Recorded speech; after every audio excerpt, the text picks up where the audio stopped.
Baik, selamat siang semua. Pada tanggal 30 Mei yang lalu, Profesor Mahfud MD, Menteri Koordinator Bidang Politik, Hukum dan Hak Asasi Manusia, memberikan kuliah umum di kampus IFTK Ledellero. Judul kuliah umumnya adalah Kesejahteraan Umum dan Penegakan Hukum. Profesor Mahfud MD menjelaskan kaitan antara penegakan hukum dan penciptaan kesejahteraan umum. Saya sepakat dengan tesis itu dan saya sendiri diberi kesempatan untuk memberikan tanggapan. Saya menggarisbawahi judul dari kuliah umum tersebut. Saya yakin bahwa usaha penegakan hukum seperti misalnya dalam usaha untuk memberantas korupsi, kerja-kerja seperti ini berkontribusi untuk menciptakan keadilan dan memberantas kemiskinan.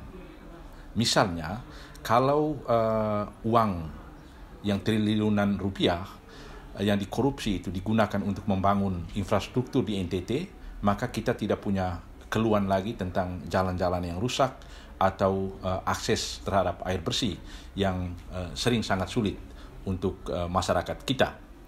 Kaitan antara kesejahteraan umum dan pemberantasan korupsi ini sejalan dengan apa yang dikatakan oleh Kofi Annan, mantan Sekjen PBB, dalam acara promulgasi konvensi PBB tentang anti korupsi. Kofi Annan pada kesempatan itu mengatakan korupsi adalah sebuah wabah dengan spektrum dampak yang sangat luas yang menghancurkan tatanan sosial. Ia menghancurkan demokrasi dan kedaulatan hukum. Ia adalah akar dari pelanggaran-pelanggaran HAM, menghancurkan tatanan ekonomi pasar, menurunkan kualitas hidup, dan menyuburkan kejahatan terorganisasi, terorisme, dan ancaman-ancaman kemanusiaan lainnya. Pertanyaan yang muncul ialah, apa akar korupsi di Indonesia? Hemat saya, akarnya adalah demokrasi yang dikooptasi atau dibajak oleh para oligark atau oleh para cukong. Untuk menjadi bupati atau gubernur, misalnya, seorang calon harus membayar partai politik.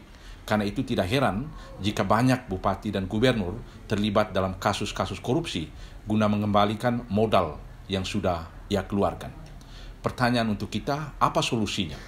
Solusinya adalah kembalikan kedaulatan, kembalikan kekuasaan itu kepada rakyat, kepada demos.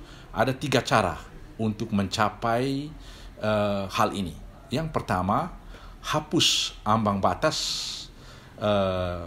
parlemen atau parliamentary threshold dalam pemilihan presiden dan pejabat publik lainnya agar rakyat dapat memilih pemimpin yang baik dan kompeten dan bukan pemimpin yang dipilih karena memiliki kekayaan yang berlimpah. Yang kedua, hapus kewenangan ketua-ketua partai untuk memecat anggota DPR hanya karena tidak loyal terhadap partai, padahal dia loyal terhadap konstituennya. Artinya, kita perlu memelihara calon-calon atau anggota-anggota DPR yang kritis, yang sungguh-sungguh memperjuangkan suara rakyat, karena rakyat adalah pemilik kedaulatan. Lalu yang ketiga, perlu memperkuat legitimasi lembaga Mahkamah Konstitusi sebagai wasit sebuah negara hukum demokratis. Sebab sebuah konstitusi yang berperspektif hak asasi manusia dapat memastikan bahwa demokrasi mayoritarian tidak berdampak pada pemusnahan bagi kelompok-kelompok minoritas.